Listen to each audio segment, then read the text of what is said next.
श्रीमद् वाल्मीकि रामायण अयोध्या कांड 10वां सर्ग। राजा दशरथ का कैकेयी के भवन में जाना, उसे कोप भवन में स्थित देखकर दुखी होना और उसको अनेक प्रकार से संतावना देना। पापनी कुब्जा ने जब देवी कैकेयी को बहुत उल्टी बातें समझा दी, तब वह विषिक्त बाणों से विदी हुई किन्नरी के समान धरती पर लेटने लगी। मंथरा के बताए हुए समस्त कार्यों को वह बहुत उत्तम है ऐसा मान ही मन निश्चय करके बातचीत में कुशल भामिनी कैकेयी ने मंथरा से धीरे धीरे अपना सारा मंतव्य बता दिया। मंथरा के वचनों से मोहित एवं दीन हुई भामिनी कैकेयी पूर्वोक्त निश्चय करके नागकन्या की भांति गर्म और लंबी सांसें खींचने लगी और 2 घड़ी तक अपने लिए सुखदायक मार्ग पर विचार करती रही। और वह मंथरा जो कैकेयी का हित चाहने वाली सुहार्द थी और उसके मनोरथ को सिद्ध करने की अभिलाषा रखती थी, कैकेयी के उस निश्चय को सुनकर बहुत प्रसन्न हुई, मानो उसे कोई बहुत बड़ी सिद्धि मिल गई हो। तदनंतर रोष से भरी हुई देवी कैकेयी अपने कर्तव्य का भली भांति निश्चय कर मुखमंडल में स्थित भुजाओं को टेढ़ी कर धरती पर सो गईं और क्या करती अबला ही तो थी ऐसा दिखाने लगी। तदनंतर उस कैकेयी राजकुमारी ने अपने विचित्र पुष्पहार और दिव्य आभूषणों को भी जो उतार दिया था यत्र तत्र पड़े हुए लेटी पड़ी रहीं। जिस प्रकार छिटके हुए तारा आकाश की शोभा बढ़ाते हैं, उसी प्रकार फेंके हुए पुष्पहार आभूषण वहां भूमि की शोभा बढ़ा रहे थे।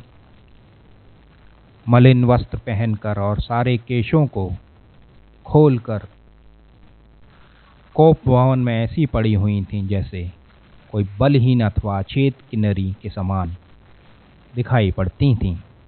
उधर महाराज दशरथ मंत्री आदि को श्री राम के राज्याभिषेक की तैयारी के लिए आज्ञा दे सबको यथा समय उपस्थित होने के लिए कहकर रनिवास में चले गए। उन्होंने सोचा, आज ही श्री राम के राज्याभिषेक की बात प्रसिद्ध हो गई है, इसलिए यह समाचार अभी किसी रानी को नहीं मालूम हुआ होगा। ऐसा विचार कर जितेंद्रिय राजा दशरथ ने अपनी प्यारी रानी को यह प्रिय संवाद सुनाने के लिए अंतःपुर में प्रवेश किया। उन महायशस्वी नरेश ने पहले रानी कैकेयी के श्रेष्ठ भवन में प्रवेश किया, मानो श्वेत बादलों से युक्त राहयुक्त आकाश में चंद्रमा ने पदार्पण किया हो। उस भवन में तोते, मोर, क्रौंच, हंस आदि पक्षी कलरव कर रहे थे। वहां वाद्यों के मधुर घोष गूंज रहे थे। बहुत सी कुब्जा और बौनी दासियां उसमें भरी हुई थीं। चंपा और अशोक के सुशोभित बहुत से लता भवन और चित्र मंदिर उस महल की शोभा बढ़ा रहे थे। हाथी दांत, चांदी, सोने से बनी हुई वेदियों से संयुक्त उस भवन को नित्य फूलने फलने वाले वृक्ष और बहुत सी बावड़ियों से सुशोभित हो रही थीं। उसमें हाथी दांत, चांदी, सोने के बने हुए उत्तम सिंहासन रखे थे। नाना प्रकार के अन्न, पान और भांति भांति के भक्ष्य भोज्य पदार्थ से वह भवन भरपूर था। बहुमूल्य आभूषणों से संपन्न कैकेयी का यह भवन स्वर्ग के समान शोभा पा रहा था। अपने उस समृद्धशाली अंतःपुर में प्रवेश करके महाराज राजा दशरथ ने वहां की उत्तम सैया पर रानी कैकेयी को नहीं देखा। कामबल से संयुक्त वे नरेश रानी की प्रसन्नता बढ़ाने की अभिलाषा से भीतर गए थे। वह अपनी प्यारी पत्नी को ना देखकर उनके मन में बड़ा विषाद हुआ और वे उनके विषय में पूछताछ करने लगे। इससे पहले रानी कैकेयी राजा के आगमन की उस बेला में कहीं अनंत्र न जाती थी। राजा ने कभी सूने भवन में प्रवेश नहीं किया था, इसलिए वे घर में आकर कैकेयी के बारे में पूछने लगी। उन्हें यह मालूम नहीं था कि मूर्ख कोई स्वार्थ सिद्ध करना चाहती है, अतः उन्होंने पहले की भांति ही प्रतिहारी से उनके विषय में पूछा। प्रतिहारी बहुत डरी हुई थी। उसने हाथ जोड़कर कहा, देव। देवी कैकेयी अत्यंत कुपित हो कोप भवन में दौड़ गई हैं।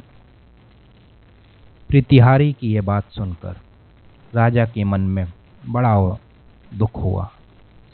उनकी इंद्रियां चंचल ये व्याकुल हो उठी और वह पुनः अधिक विषाद करने लगी। कोप भवन में वे भूमि पर पड़ी थीं और इस तरह लेटी हुई थीं जो उसके लिए योग्य न था। राजा ने दुख के कारण संताप से होकर उसे इस अवस्था में देखा। राजा वृद्ध थे, उनकी वह पत्नी तरुणी थी, अतः वे उसे अपने प्राणों से भी अधिक बढ़कर मानते थे। राजा के मन में कोई पाप नहीं था, परंतु कैकेयी अपने मन में पापपूर्ण संकल्प लिए हुए थी।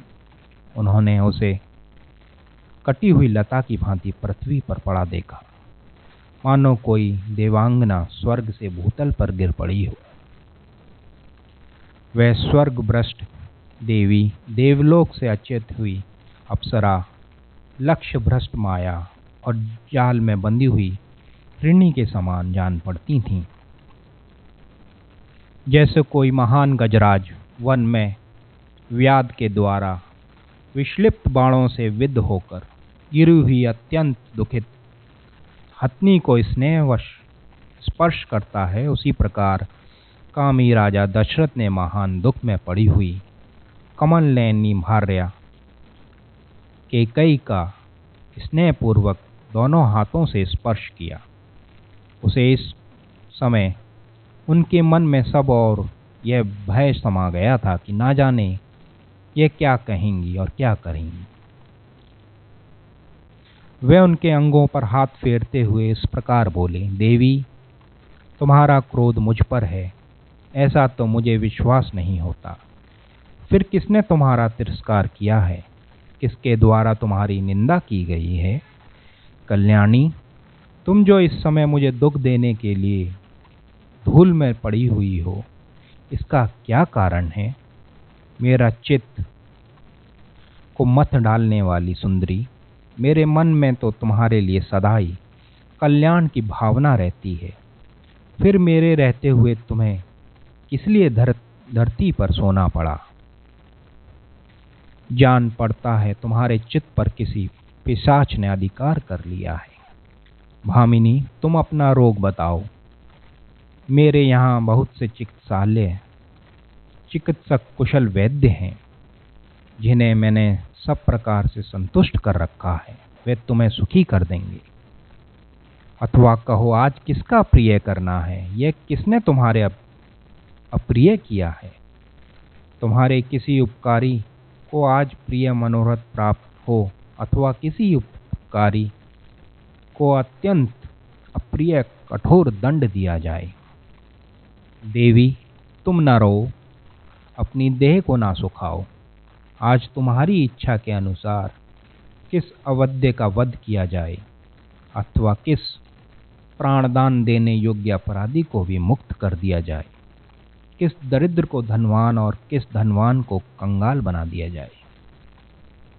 मैं और मेरे सभी सेवक तुम्हारी आज्ञा के अधीन हैं। तुम्हारे किसी भी मनोरथ को मैं भंग नहीं कर सकता, उसे पूरा करके ही मानूंगा, चाहे उसके लिए मुझे अपने प्राण क्यों न देने पड़े। अतः तुम्हारे मन में जो कुछ भी है उसे स्पष्ट कहो। अपने बल को जानते हुए भी तुम मुझे संदेह ना करो। मैं अपने सत्कर्म की शपथ खाकर कहता हूँ, जिससे तुम्हें प्रसन्नता होगी वही करूँगा। जहाँ तक सूर्य का चक्र घूमता है, वहाँ तक सारी पृथ्वी मेरे अधिकार में है। द्रविण, सिंधु, सौवीर, सौराष्ट्र, दक्षिण भारत के सारे प्रदेश अथवा अंग, व्यंग, मगध, मत्स्य, काशी, कौशल, इन सभी समृद्धशाली देशों पर मेरा अधिकार है।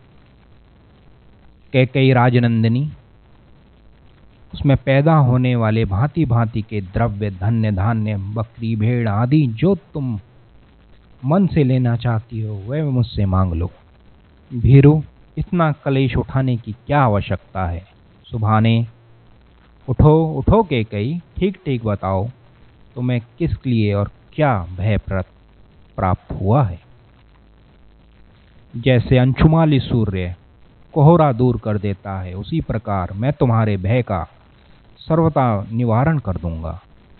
राजा के ऐसे कहने पर कैकेयी को कुछ संतावना मिली। अब उसे अपने स्वामी से वह अप्रिय बात कहने की इच्छा हुई। उसने पति को और अधिक पीड़ा देने के लिए तैयारी कर ली थी। इस प्रकार श्रीमद् वाल्मीकि रामायण के अयोध्या कांड में 10वां सर्ग पूरा हुआ। जय श्री राम।